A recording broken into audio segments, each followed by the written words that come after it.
వడ్ల కొనుగోలుపై ప్రశ్నించేందుకే ఓ ఆర్టీసీ డ్రైవర్పై వేటు వేయడాన్ని ఖండించారు మాజీ మంత్రులు గంగుల కమలాకర్, జీవన్ రెడ్డి. జగిత్యాల ఆర్టీసీ డ్రైవర్ను విధుల నుండి తొలగించడాన్ని నిరసిస్తూ మాజీ మంత్రులు గంగుల కమలాకర్, జీవన్ రెడ్డిల ఆధ్వర్యంలో గులాబీ శ్రేణులు ఆందోళన బాట పట్టారు.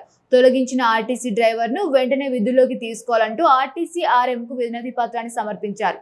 ప్రజాపాలన, ప్రజాప్రభుత్వం అంటూ అధికారంలోకి వచ్చిన కాంగ్రెస్ ప్రభుత్వం రాష్ట్రంలో నిరంకుశ నియంతృత్వ పాలన కొనసాగిస్తుందన్నారు గంగుల.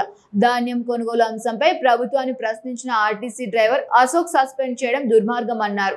సస్పెండ్ చేసిన ఆర్టీసీ డ్రైవర్ అశోక్ కు బీఆర్ఎస్ పార్టీ అండగా ఉంటుందన్నారు గంగుల. డ్రైవర్ సస్పెన్షన్ ఎత్తివేసే వరకు అవసరమైతే ఆర్ఎం కార్యాలయం ముందు బైఠాయిస్తామని హెచ్చరించారు. ప్రభుత్వాన్ని ప్రశ్నించేంత మాత్రాన డ్రైవర్ అశోక్ సస్పెన్షన్ చేయడం సరికాదన్నారు. అవసరమైతే 2 ఏళ్ల పాటు డ్రైవర్ అశోక్ కుటుంబాన్ని బీఆర్ఎస్ పోషిస్తోందని భరోసా ఇచ్చారు. బీఆర్ఎస్ పార్టీ అధికారంలోకి వచ్చాక తాత్కాలిక డ్రైవర్ గా ఉన్న అశోక్ ను పర్మనెంట్ డ్రైవర్ గా ఉద్యోగ భద్రత కల్పిస్తామని హామీ ఇచ్చారు.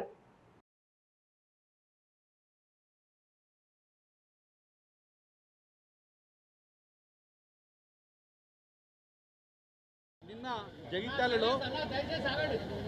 జగిత్యాలలో బి అశోక్ అనే ఒక దళిత బిడ్డ పొట్టకూటి కోసము ఆర్టీసీలో ప్రైవేట్ కాంట్రాక్టు సర్వీస్ నడపడం జరిగింది. వేణుగోపాల్ అనే ఓనరు, చుక్కా వేణుగోపాల్ ఓనరు, వారి దగ్గర ఒక ప్రైవేట్ డ్రైవర్గా ఆర్టీసీకి హైరింగ్లో అశోక్ పనిచేస్తున్నాడు. ఆ వెహికల్ నెంబరు TS21T5006.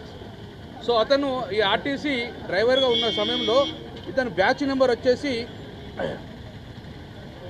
41/03.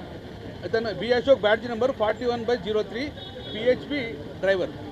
ఇతను నిన్న పోతుంటే కాంగ్రెస్ పార్టీ వాళ్ళు, బీజేపీ పార్టీ ఇద్దరే నేను గిచ్చుతా నువ్వేడు, లేకపోతే నేను గిచ్చుతా నువ్వేడు అని చెప్పి 2 పార్టీలు ప్రజలను డైవర్ట్ భాగంగా నిన్న అడ్లూరి లక్ష్మణ్ కుమార్ ఒక మంత్రి గారై ఉండి, అక్కడ జగిత్యాల ఎమ్మెల్యే గారు సంజయ్ గారు ఇద్దరు ఉండి వాళ్ళు ధర్నా చేస్తారు. ఆ ధర్నాను ఎవడు జీర్ణించుకోలే, కడుపులో మంటమైనట్టయింది. ఎందుకు ధర్నా చేస్తున్నారు? ఒక ప్రభుత్వం ఉండి గ్యాస్ సిలిండర్ మీద. ఆ ధర్నా చేసినప్పుడు ఒక ఆర్టీసీ డ్రైవర్ అశోక్ అనే వ్యక్తి, నువ్వు మొదలు వాళ్ళ ఊరోళ్ళు కనబడ్డారు, వాళ్ళ కళ్ళ ముందు ప్రభుత్వం యొక్క వ్యతిరేకంగా కనబడ్డది. ప్రభుత్వం కొనుగోలు చేస్తలేదు, అటు మక్కలు కొంటలేదు, అటు వడ్లు కొంటలేదు.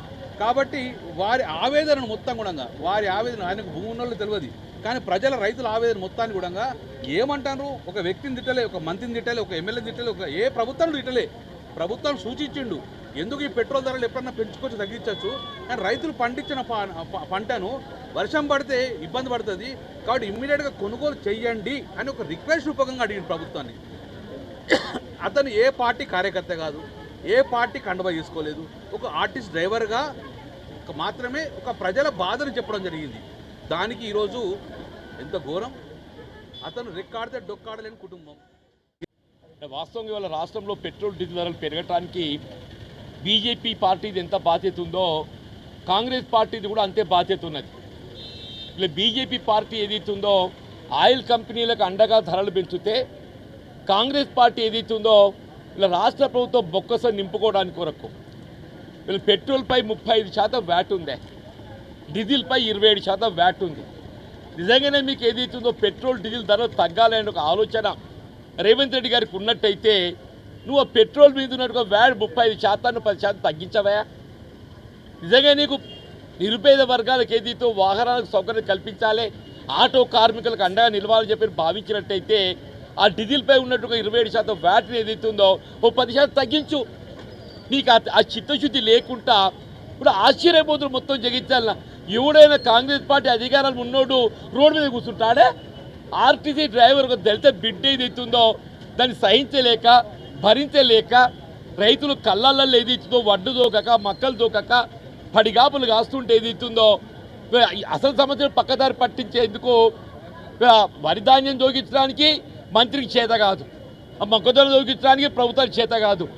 అది పోయి ఇటు పోయి ఏదైతుందో మంత్రి, ఎమ్మెల్యే, అధికార పార్టీ, కాంగ్రెస్ పార్టీ రోడ్డు మీద కూర్చుంటాడే?